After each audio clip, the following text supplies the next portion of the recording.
আমি বিশেষ করে ধন্যবাদ জানাই হোসেন মোহাম্মদ সেলিম সাহেবকে। উনি যে উদ্যোগটা নিয়েছেন, আমার ধারণা ইসলামিক ব্যবস্থার জন্য, বিচার ব্যবস্থার জন্য উনি যে প্রস্তাবনা আনছেন, তাতে আমি তাকে স্যালুট করি। ইহুদি নাসারা এরা চেষ্টা করে ইসলাম উঠে গেলে আমাদের জন্য মুশকিল হবে। ট্রাম্প থাকতে, ট্রাম্প দেখছেন না কোথায় যে ভেনিজুয়েলার প্রেসিডেন্ট কি মাদক নিয়ে, আরে হারামজাদা, who gave the power to you to take up the president? আর জাতিসংঘ গাঁজা খেয়ে বসে আছে, মদ খেয়ে বসে আছে, হুজুর জাবালে টাকা দেয়। ফিলিস্তিনটা দেখেন, এই ফিলিস্তিনে আমাদের কর্মের ফল ফিলিস্তিনরা কষ্ট করছে, আমরা সব 2 নম্বর করে তার পাপটাও কানে, আমরা সেটা চিন্তা করি না। মধ্যপ্রাচ্যের সব কোটি কোটি টাকার মালিক নিয়ে কি জুয়া আর মেয়ে বাজি নিয়ে শুয়ে আছে। এই ইসলাম কিন্তু এটা বলে নাই। সৌদি আরবে যান, রাজত্ব করছে ইসলাম, ইসলামের নাম করে ইসলামকে জাহান্নামে পাঠাই দিছে, আমরা সেটাই ইসলাম বলি। আমার বাড়ির পাশে ভাই খেতে পায় না, সে হিন্দু হোক, খ্রিস্টান হোক, মুসলিম হোক, it is the duty of the মুসলমান ইফ ইউ আর এ ইমানদার। তবে এই আন্দোলন বিচার ব্যবস্থার কথা বলছেন, আমি অনুরোধ করব যদি আমরা জনমত গঠন করতে পারি ইসলামিক দৃষ্টিভঙ্গি দিয়ে, তাহলে কিন্তু এই জবরদর একটা পাথর শাসনতন্ত্র এটা চেঞ্জ করতে হবে। ঠিক।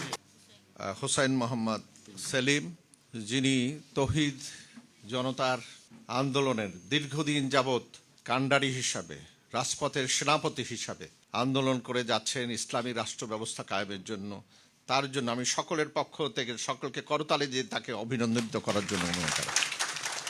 আমি সবসময় পাস্ট টেন্সে বিশ্বাস করি না, ফিউচার টেন্সে বিশ্বাস করি। এই পলাশী প্রান্তরে কি যুদ্ধ হয়েছে, কয়জন মারা গেছে, বা ব্রিটিশ বিরোধী আন্দোলনে কে কে হারিয়ে গেল, এই ইতিহাসের চর্বিত চর্বণ করে আমি অভ্যস্ত না। আমি ফিউচারকে দেখি সবসময়। আজকে আমাদের ব্রিটিশ বিরোধী আন্দোলনের সময় হলো, তখন এক গ্রুপকে টেরোরিস্ট বলা হলো, সূর্য সেনকে টেরোরিস্ট বলা হলো। 60 দশকে যারা সমাজতন্ত্র চাইতো, এই ব্রিটিশ আমেরিকানরা, তাদেরকে টেরোরিস্ট বললো। আর আজকে ঠিক একইভাবে রূপান্তর ঘটিয়ে ইসলামের যারা জাগরণ আনবে তাদেরকে টেরোরিস্ট বলা হচ্ছে। এবার ইভেন তারা অর্থ বিনিয়োগ করেও ভুয়া ইসলামিক প্রতিনিধি তারা পৃথিবীতে বিভিন্ন গোষ্ঠী তৈরি করছে। এরই আঙ্গিকে আমাদের দেশে বিভিন্ন সময় সরকার পরিবর্তন হয়েছে। 1947-এ দেশ ভাগ হয়েছে, 71, 24-এ হয়েছে, কিন্তু আমাদের মৌলিক কোনো পরিবর্তন হয়নি, এটা সকলেই আলোচনা করেছেন। তো আগামী দিনে এই নির্বাচনের মাধ্যমে ABM গোলাম মোস্তফা তাজের সাথে একমত, বা সেলিম ভাইও বলেছেন যে একটা বিশাল কিছু মৌলিক পরিবর্তন হবে বলে আমার মনে হয় না, যদিও আমি জাতীয়তাবাদী শক্তির সাথে আছি। কারণ আজকে বাংলাদেশের মানুষের কাছে ইসলাম ভিত্তিক যদি একটা কনসেপ্ট হতে থাকে দুর্নীতির বিরুদ্ধে, এই দুর্নীতির বিরুদ্ধে আজকে এখনও জোরালো কোনো ভূমিকা আমরা বা বিভিন্ন রাজনৈতিক দলের মধ্যে দেখি না।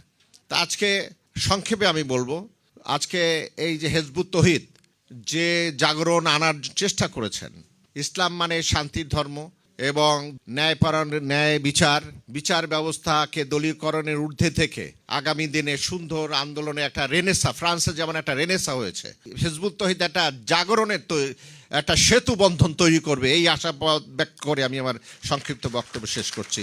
সবাইকে ধন্যবাদ। আসসালামু আলাইকুম ওয়া রাহমাতুল্লাহ। যদি আমরা যে ভাই সেলিম ভাই যে কথাগুলো বলছে, এই কোরআনের আয়াতের আগে যে কথাগুলো বলেছে যে আমাদের একটা তাওহীদ, আল্লাহর একাত্মবাদ এবং নেতৃত্ব এবং কর্মসূচি, যখনই আমরা মাঠে নেমে যাব আল্লাহর সাহায্য আসতেই থাকবে। আর সেদিন দেখবেন দলে দলে মানুষ, আপনি 1000 মাইল হাঁটবেন প্রথম পদক্ষেপ ফেলার মধ্য দিয়ে। আজকে মনে করি আমরা 1000 মাইল যাব, আল্লাহর বিজয় আসবে, ইসলামের বিজয় হবে। আমাদের অ্যাডভোকেট আবু জাফর ভাইয়ের যে কথা যে কিভাবে হবে, এটা চূড়ান্ত আমি তো দেখতে পাচ্ছি। আল্লাহ বলে যে তোমরা আমাকে দেখো না, হতাশ হইও না, নিরাশ হইও না, আমি তো বিজয় দেখতে পাচ্ছি, আপনারা পাচ্ছেন কিনা, তবে সময় লাগবে। কারণ আল্লাহ বলছেন এটা যে শয়তানদেরকে তো আমি ছাড় দিছি, ছেড়ে তো দেইনি। আমি তো মহা প্রতাপশালী, দুর্দণ্ড প্রতাপশালী এই শহর নগরে আমি দেশান্তর করে ছেড়েছি, আর এক দেশে নিয়ে চলে গেছি। অতএব তোমরা সাবধান। সেলিম ভাই যে উদ্যোগটা নিয়েছে এটা প্রথম পদক্ষেপ। আমরা যদি 1000 মাইলে যাই, বিজয় যদি দেখতে চাই অ্যাডভোকেট সাহেবের কথা, বিজয় কিভাবে হবে? আমি তো বিজয় দেখতে পাচ্ছি, কিন্তু আজকে আমরা প্রথম পদক্ষেপের মধ্যে আছি। আর যে পথিক 1000 মাইল হাঁটবে তিনি তো প্রথম পদক্ষেপ ফেলার মধ্য দিয়ে তো 1000 মাইল যাবেন। আমরা আজকে প্রথম পদক্ষেপ ফেললাম। আমরা কি চাই? আমরা চাই যাতে এখানে সহ অবস্থান করতে পারে প্রতিটা মানুষ। মানবাধিকার নিয়ে, মানবাধিকার বলতে যা বুঝি, একটা মানুষের যাতে কোনো রকমের ক্ষতি না হয়, পার্শ্ববর্তী লোকের যাতে ক্ষতি না হয়, সেটাই অধিকার। সেই জায়গাটাকে নিশ্চিত করার জন্য যেটা দরকার সেটাই করা উচিত। ধর্ম মানে কি? আপনি ধারণ করতে হবে কাকে? সত্যকে। ধারণ করবেন কি? ন্যায়কে। ধারণ করবেন কি? মানবাধিকারকে, আরেকজনের যাতে ক্ষতি না হয়, এটাই ধর্ম।